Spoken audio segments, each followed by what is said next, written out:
Hi friends, ಎಲ್ಲರೂ ನಮಸ್ಕಾರ. ನನ್ನ ಹೆಸರು ಮುಬಾರಕ್ ಅಂತ. ನೀವು ನೋಡ್ತಾ ಇದ್ದೀರಾ fit and cute Kannada. So ಇವತ್ತು ನನಗೆ ಹಲವಾರು ಕ್ವಶನ್ಸ್, ಹಲವಾರು ಮೆಸೇಜಸ್ ಬರ್ತಿದೆ. ಸರ್, ಜಸ್ಟ್ ಒಂದು ವೆಯ್ಟ್ ಲಾಸ್ ಜಿಮ್ನ ಯೂಸ್ ಮಾಡ್ಕೊಡ್ತೀನಿ, ವೆಯ್ಟ್ ಲಾಸ್ ಆಗುತ್ತಾ ಅಂತ ಕ್ವಶನ್ಸ್ ಎಲ್ಲ ಬರ್ತಿತ್ತು. ಖಂಡಿತ ಆಗಲ್ಲ. ಇದು ನೆನ್ನೆ ವಿಡಿಯೋನಲ್ಲೂ ಹೇಳಿದ್ದೀನಿ. ನಾವು ಪೋಷಕಾಂಶಗಳನ್ನು, ಪ್ರೋಟೀನ್ಸ್ನ, ಕಾರ್ಬೋಹೈಡ್ರೇಟ್ನ, ವೈಟಮಿನ್ಸ್ನ ತಗೋಬೇಕು ಅಂತ ಹೇಳಿದ್ದೀನಿ. ಅದು ಎಷ್ಟೆಷ್ಟರ ಪ್ರಮಾಣದಲ್ಲಿ ಹೇಗೆ ತಗೋಬೇಕಂತ ಈ ವಿಡಿಯೋನ ಕ್ಲೀನಾಗಿ ತಿಳಿಸ್ಕೊಡ್ತೀನಿ. ಈ ವಿಡಿಯೋನ ಕಡೆ ತನಕ ನೋಡ್ತಾ ಇದ್ದೀನಿ. ನಿಮ್ಮ ಫ್ರೆಂಡ್ಸ್ ಜೊತೆ, ಫ್ಯಾಮಿಲಿ ಜೊತೆ ಶೇರ್ ಮಾಡಿ.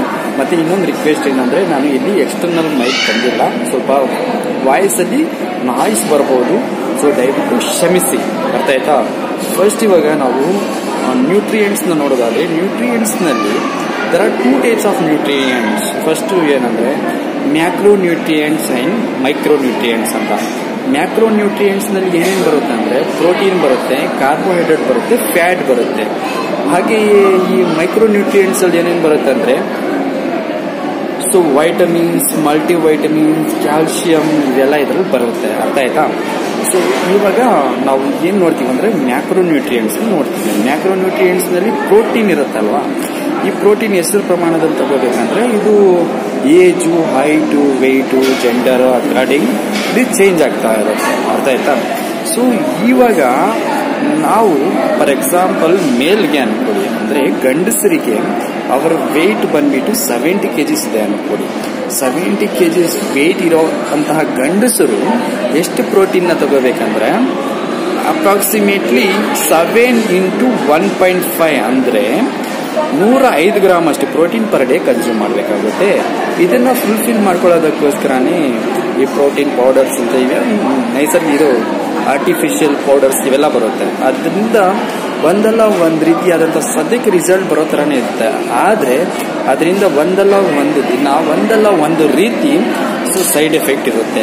ಅದಕ್ಕೋಸ್ಕರ ನಾವೇನು ಮಾಡ್ತೀವಿ ಅಂದರೆ, ನ್ಯಾಚುರಲ್ ಆಗಿ ನಾವು ತಿನ್ನೋ ಫುಡ್ಡಿಂದಲೇ 105 ಗ್ರಾಮ್ ಪ್ರೋಟೀನ್ ಯಾವ ರೀತಿ ತಗೋಬೇಕು ಅಂತ ನಾವು ತಿಳಿಸ್ಕೊಡ್ತೀವಿ. ಅರ್ಥ ಆಯ್ತಾ? ಇದು ಇವಾಗ ಕಾರ್ಬೋಹೈಡ್ರೇಟ್ ನೋಡೋದಾದ್ರೆ, ಕಾರ್ಬೋಹೈಡ್ರೇಟು 70 kgs ಇದ್ರೆ ಮನುಷ್ಯ ಅವ್ನು ಕಾರ್ಬೋಹೈಡ್ರೇಟ್ ಎಷ್ಟು ತಗೋಬೇಕಂದ್ರೆ, ಅಪ್ರಾಕ್ಸಿಮೇಟ್ಲಿ 70 to 80 ಗ್ರಾಮ್ ಅಷ್ಟು ಕಾರ್ಬೋಹೈಡ್ರೇಟ್ ತಗೋಬೇಕು. 70 × 1 75, 80 ತಗೊಂಡು ಇಟ್ಸ್ ಓಕೆ. ಅದಕ್ಕಿಂತ ಜಾಸ್ತಿ ತಗೋಬಾರ್ದು. ಕಾರ್ಬೋಹೈಡ್ರೇಟ್ಸ್ನಲ್ಲಿ ಮತ್ತೆ 2 ಟೈಪ್ಸ್ ಇರುತ್ತೆ. ಸಿಂಪಲ್ ಕಾರ್ಬೋಹೈಡ್ರೇಟ್ಸ್ ಮತ್ತು ಕಾಂಪ್ಲೆಕ್ಸ್ ಕಾರ್ಬೋಹೈಡ್ರೇಟ್ಸ್ ಅಂತ. ಸಿಂಪಲ್ ಕಾರ್ಬೋಹೈಡ್ರೇಟ್ಸ್ ಮಾತ್ರ ತಗೋಬೇಕು. ಸಾರಿ ಸ್ಟಾಪ್ ಮಾಡಿ.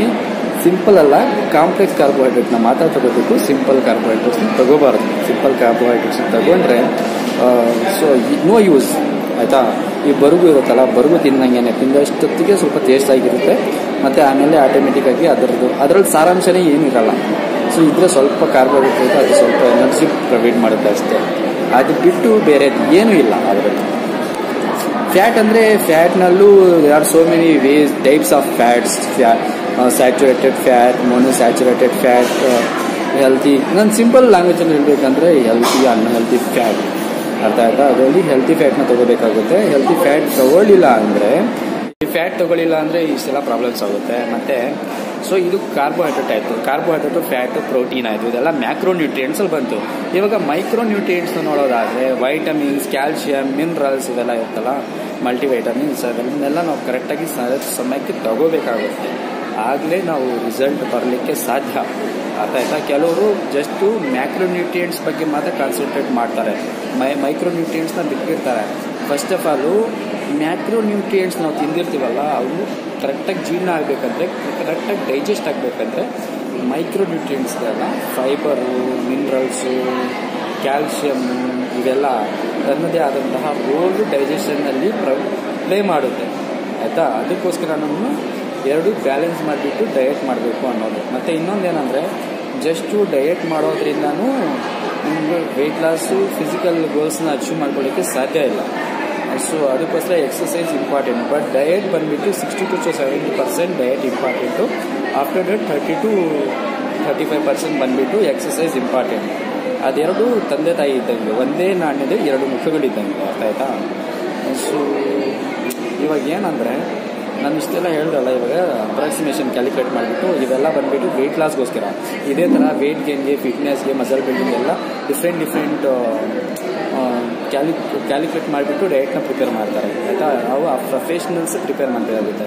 ಬೇರೆಯವರೆಲ್ಲ ಡೊಮೆಸ್ಟಿಕ್ ದುಡ್ಡು ಖರ್ಚಾಗ್ಬಿಡುತ್ತೆ ಅಂತ ಪ್ರಿಪೇರ್ ಮಾಡಿಕೊಂಡ್ರೆ ಅದರ ರಿಸಲ್ಟ್ ನಿಮಗೆ ಬರಲ್ಲ ಅಂದ್ರೆ ಫಿಸಿಕಲಿ ಎಕ್ಸ್ಪೀರಿಯೆನ್ಸ್ ಮಾಡಿರ್ತೀರ ನೀವು. ಮತ್ತೆ ನಾವು ಹೇಳೋದು ಬೇಡ.